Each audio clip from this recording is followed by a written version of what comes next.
விண்ணும் மண்ணும் இருக்கிற வரையில்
தெரிகிறது.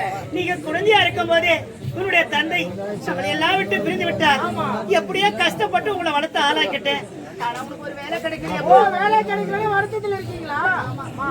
இந்நாட்டு மன்னர் என்ன வர சொல்லி இருக்கிறாருமா. ஒரு வேலை கிடைத்தாலும் கிடைக்கலாம். உண்மைடா? சரி சரி, முதல்ல போய் மன்னரை பாருப்பா. வேலை கிடைச்சாலும் கிடைக்கலாம். போயிட்டு வர ராஜா. நீங்களும் மன்னரை தேடி பாருங்க, கண்டிப்பா உங்களுக்கு வேலை கிடைக்க அண்ணா. நீங்க வேலை கிடைச்ச உடனே நல்லா கை நிறைய சம்பாதிக்கணும். அதான் இந்த தங்கச்சியோடைய ஆசை அண்ணா. ஆமா, அண்ணனும் வேலை தேடி பாரு. கண்டிப்பா அண்ணனுக்கு வேலை கிடைக்குமா? வேலை கிடைச்ச உடனே அண்ணன் கிட்ட சொல்லி முதல் மாசம் சம்பளம் வாங்கி அண்ணன் கிட்ட சொல்லி எனக்காக ஒரே ஒரு மொபைல் போன் மட்டும் வாங்கி கொடுத்து சொல்லுமா. அப்படியே போன நம்முடைய குடும்ப சூழ்நிலை எப்படி இருக்குது? நாம இருக்கிற நிலைமையில நமக்கு போன் தேவையா? ஒரு போன் வாங்கி கொடுத்து நீ 4 பேருக்கு நம்பர் கொடுத்து அவன் 4 பேர் பின்னாடி சுத்தறது. தங்கை அப்பேற்பட்ட தங்கை இல்லை அண்ணா. நான் ஆன்லைன் கிளாஸ் படிக்கிறேன். எல்லாம் உன்னை பத்தி தெரியும். வாடி. ஆன்லைன் கிளாஸ் ஒன்னும் படிக்க தேவையில்லை. நான் படிக்க வேண்டிய நேரத்துல எடுத்து தரேன். நீ வேலை தேடிட்டு வாடா. வாடிங்க. போது எடுத்து கொடுக்குற நேரத்துல எடுத்து கொடுக்குறோம். வீட்டுல தண்ணியே இல்ல. முதல்ல ஆத்துக்கு போயிட்டு தண்ணி எடுத்துட்டு வா. எப்பவே போய் கொண்டு வந்துடுறேம்மா.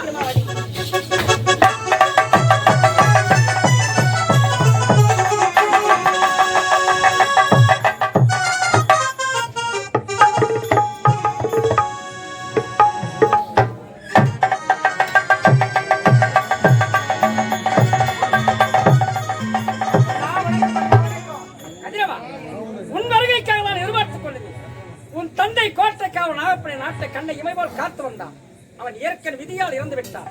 அவன் இறந்து இந்த நாட்டை யாரிடத்தில் ஒப்படைப்பதை கண்ணுற்று பார்த்தால் உன்னை தேவை மற்றவன் கண்ணுக்கே தெரியவில்லை.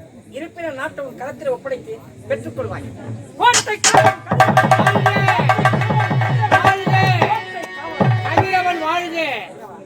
என் நாட்டு மக்கள் என் இருவிழியை போல் காத்து வருகிறேன்.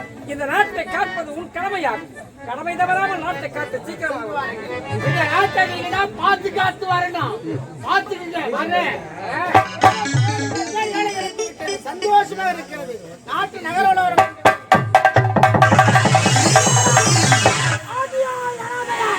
அரைவரை பொருளாய் ஜோதியாய் சுடராய் சுவினை விளைச்சாய் உத்தமன் உத்தமி உள்ளத்தில் எவர் ஒருவர் குடிகொண்டு இருப்பாயோ அன்னை கருமாறி காத்து லட்சிப்பாயன முல்லை நாட்டு வண்ணன் படைகளை திரட்டிக் கொண்டு போர் முனையில் சந்திக்கலாம் என்று லிகிதம் அனுப்பினார்.